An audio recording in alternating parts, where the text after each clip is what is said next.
كيفاش بديت مع كرة القدم؟ هل كانت هي هذا يعني قرارك الشخصي أنك تدخل في عالم الكرة، ولا كانت رغبة العائلة تاعك ولا والدك ولا؟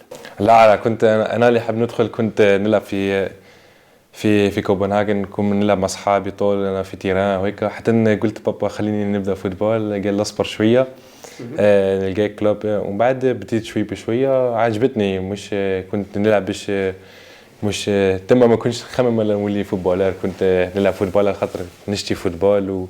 وبديت من كنت نخسر نجري ولا كنت نلعب فوتبول صافي. انا وحدي حبيت نلعب فوتبول.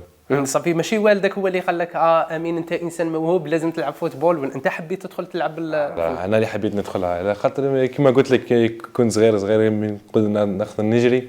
كنا نلعب مع اصحابي، كنا نلعب في سقاق وهذيك صافي. من كنت صغير كنا نلعب وحدي ولا مع اصحابي صافي ناتشورال ندخل فوتبول. بابا قال لي كلوب مليح صافي.